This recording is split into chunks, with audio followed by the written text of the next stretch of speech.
everyone, welcome back to the channel. Today we're diving into the unforgettable pop and rock hits that ruled the charts month by month in 1983. From synth-powered anthems to moonwalking icons, this year had it all. Genre-bending bangers, MTV dominance, and music videos that defined a generation. Let's travel through time, one massive hit at a time. Buckle up. January, Maneater, Daryl Hall, and John Oates roared into 1983 with the darkly seductive Maneater, a track that ruled the Billboard Hot 100 for 4 weeks, spanning from late December 1982 into January. It's a song that blends paranoia, pop, funk, and soul into one smooth, unforgettable package. With haunting vocals from Daryl Hall, an irresistible saxophone riff, and an ominous groove, Maneater tells the tale of a dangerously alluring woman. Someone you can't resist, but probably should. Inspired by the gritty energy of early 80s New York, the track sounds sleek and catchy on the surface, but carries an underlying menace. It was more than just a chart-topping hit. It helped define the MTV era, thanks to a moody, cinematic video that cemented their image. The song propelled their H2O album to double platinum status and solidified their spot as pop rock royalty. Watch out, boy, she'll chew you up. Oh, here she comes. Already successful from earlier hits like Kiss on My List and Private Eyes, Hall & Oates used Maneater to transition into full-blown icons of the decade. They became MTV regulars, fashion trendsetters, and the most successful musical duo in rock history. Maneater wasn't just a song. It was a major moment in their legendary run. It still snarls with style and swagger today. Just smiled and gave me a Vegemite sandwich. February on Down Under, Men at Work, was all about Aussie charm. Thanks to Men at Work's quirky, catchy hit, this reggae-infused pop anthem took over the Billboard Hot 100, climbing to #1 in the US and topping charts in the UK, Canada, New Zealand, and Ireland. The track combines a bouncy beat, a playful flute riff, and lead singer Colin Hayes' unmistakable vocals. But underneath its fun exterior lies a clever, satirical take on Australian identity, globalization, and national pride.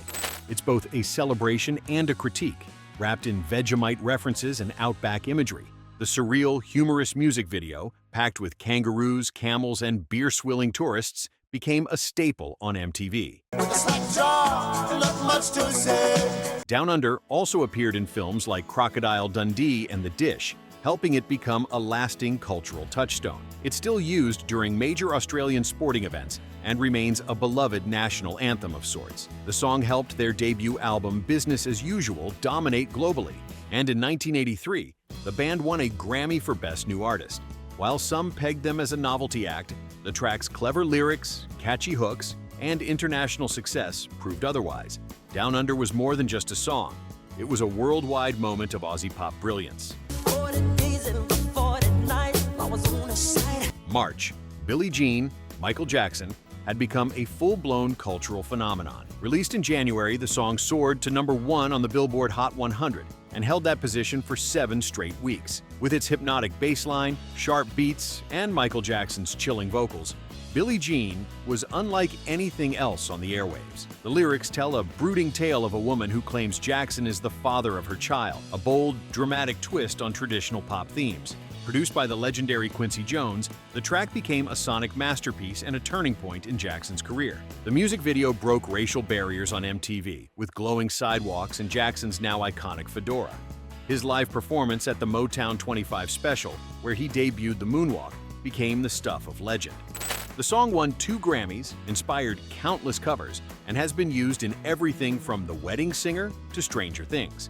It wasn't just a hit, it was a redefining moment in pop music history. With Billie Jean, Michael Jackson didn't just rule the charts, he reshaped the entire music industry. It marked the start of the Thriller era and launched Jackson into permanent superstardom. It still sounds fresh, funky, and iconic today. Put on your red shoes and dance the blues. April, Let's Dance. David Bowie proved once again that he could adapt, evolve, and dominate the charts with ease. Let's Dance marked a bold pivot into pop and dance territory for the glam rock legend. Teaming up with Nile Rodgers from Chic, Bowie crafted a track that fused funk, rock, and synth-pop into an irresistible groove. The result? His biggest commercial hit ever. The song shot to #1 in the US, UK, and several other countries. It was an international sensation. The guitar work, provided by a young Stevie Ray Vaughan, gave the track its edge, while Roger's production kept it sleek and danceable. The music video, filmed in the Australian outback, added deeper social commentary, highlighting issues of race and colonialism. With Bowie's signature cool and charisma, the video became a staple on MTV. The track powered the Let's Dance album to massive global sales and kicked off a new phase in Bowie's career, one that saw him filling stadiums and embracing mainstream success. The song has been featured in films like Zoolander and American Horror Story and still packs dance floors to this day. Let's Dance wasn't just a musical shift for Bowie. It was a cultural pivot that redefined his career. May, Beat It, Michael Jackson, was absolutely unstoppable. Beat It, the follow-up to Billie Jean, shot straight to #1 and proved that the king of pop could conquer rock as easily as he did pop and R&B. Jackson teamed up with legendary guitarist Eddie Van Halen, whose blistering solo turned this dance track into a rock anthem. The fusion was electric. Hard-hitting guitars, punchy drums, and Jackson's urgent vocals all combined to deliver a powerful message against street violence. Jackson wanted to create a song that warned kids away from gangs, and he wrapped it in a groove that made it impossible not to move. The music video, featuring choreographed gang fights and cinematic flair, became a landmark moment on MTV and pushed the Thriller album to even greater heights. Beat It won 2 Grammy Awards, including Record of the Year, and was praised for bridging musical genres in a way few artists ever had. It's been used in films like Zombieland and Ready Player One, and remains one of Jackson's most iconic performances. More than a hit single, Beat It became a defining anthem of the 80s. It cemented Jackson's image as a boundary-pushing artist who could truly do it all. In a world made of steel. June, Flashdance, what a feeling. Irene Cara sparkled with inspiration thanks to Irene Cara's electrifying anthem, Flashdance. What a feeling. The title track from the hit movie Flashdance, this song lit up the Billboard Hot 100 and held the #1 spot for 6 weeks. It starts with a gentle, dreamy melody before bursting into an empowering dance pop explosion, mirroring the movie's storyline of a young woman pursuing her dream to become a professional dancer. Cara's vocals are both delicate and powerful, capturing the emotional arc of ambition, passion, and triumph. The track earned the Academy Award for Best Original Song and snagged a Grammy for Best Female Pop Vocal Performance, cementing its place in pop culture history. The music video and iconic scenes from the film, like the water-dumping chair dance, became legendary. It's been parodied and paid homage to in everything from Deadpool 2 to the Goldbergs, and remains a symbol of 80s empowerment. Irene Cara, who had already made waves in fame, became a household name. The song encouraged millions to chase their dreams, dance their hearts out, and believe in the power of hard work. Flashdance, What a Feeling, isn't just a soundtrack tune. It's a motivational juggernaut that still gives listeners goosebumps. July, Every Breath You Take, The Police, owned the airwaves with this haunting ballad that topped the Billboard Hot 100 for an impressive 8 weeks. Often mistaken for a romantic love song, it's actually a chilling anthem about obsession, control, and possessiveness. Sting wrote it during a bitter divorce, and the tension bleeds into every line. Its stark, minimalist arrangement gave the track a cold beauty. Andy Summers' unforgettable guitar riff feels like it's stalking you, while Sting's icy vocal delivery draws you in and unnerves you at the same time. The black and white music video, full of shadows and close-ups, became an MTV staple. At the 1984 Grammys, it won Song of the Year and Best Pop Performance by a duo or group. Every Breath You Take helped push the album's synchronicity to multi-platinum success and solidified The Police as one of the definitive bands of the era. The song's legacy continues decades later. It was famously sampled by Puff Daddy in 1997 for I'll Be Missing You, a tribute to the notorious B.I.G., which also topped the charts. This track's eerie elegance proved that pop music could be dark, complex, and massively successful, all at the same time. August, Sweet Dreams Are Made of This. Eurythmics saw the rise of the synth-pop revolution led by the Eurythmics and their breakthrough hit. The duo, Annie Lennox and Dave Stewart, had released the song earlier in the year, but by August, it climbed to #1 on the Billboard Hot 100 and changed pop music forever. Built around a hypnotic, looping synth riff and Lennox's commanding vocals, the track was both cold and emotional, mechanical and human. Its cryptic lyrics left interpretation wide open, allowing listeners to project their own meanings onto the song.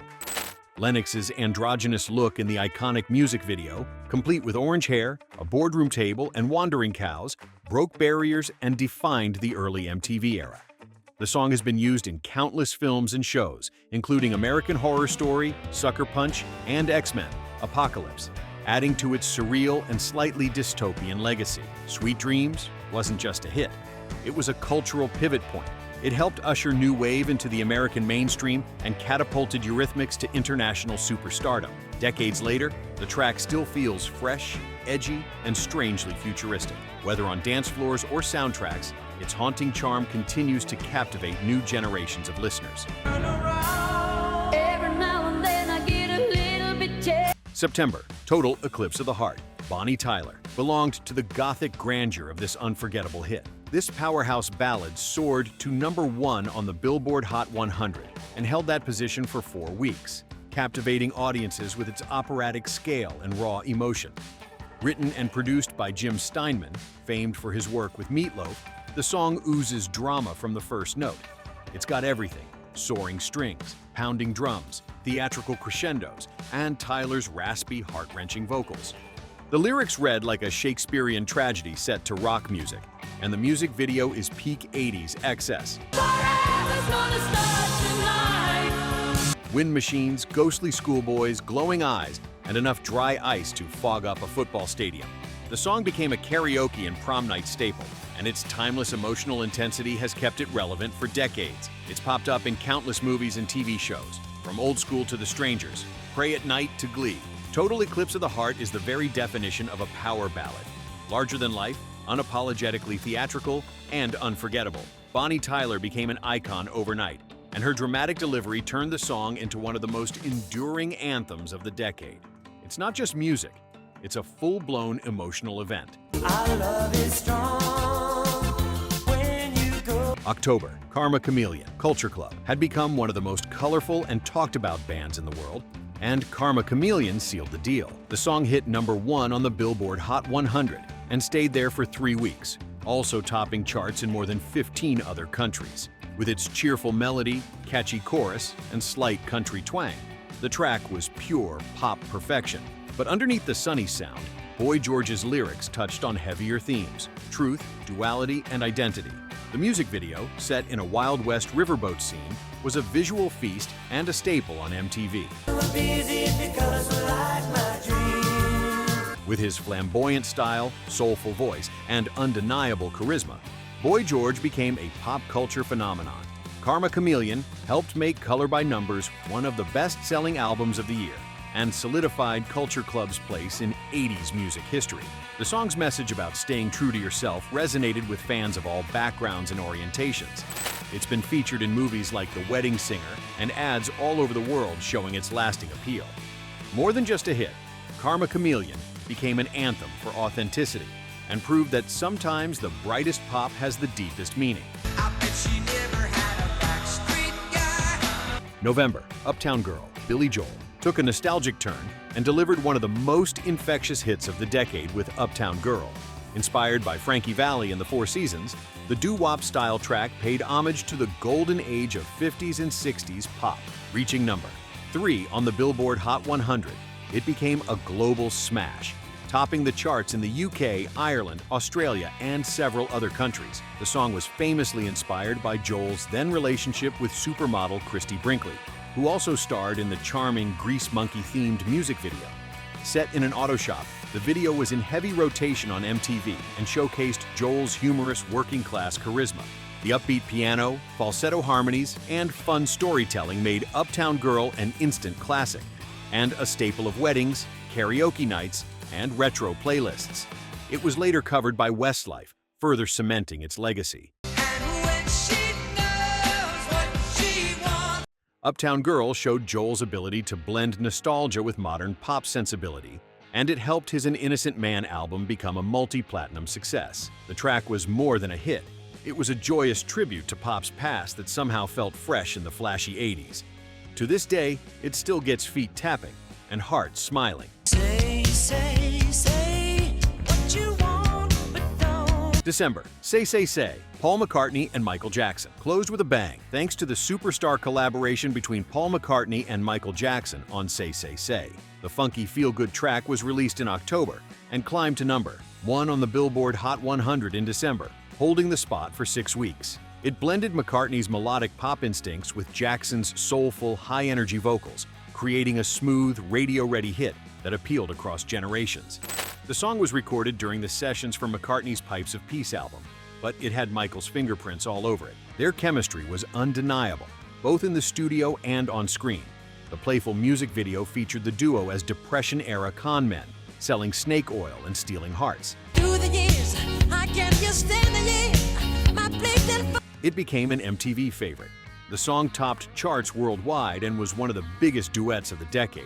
Though their friendship would later sour due to business dealings, hello, Beatles catalog, Say Say Say remains a testament to what happens when two pop legends join forces. It wasn't just a novelty, it was a genuinely great song that brought two different musical worlds together. It closed out 1983 with style, proving that sometimes the best pop comes from unexpected partnerships. And there you have it, 1983, month by month, hit by hit. From moonwalks to eyeliner to exploding power ballads, it was a year that reshaped music and pop culture forever. Let us know your favorite track from this list in the comments below. And don't forget to like, subscribe, and hit that bell so you don't miss more musical time travel. See you next time.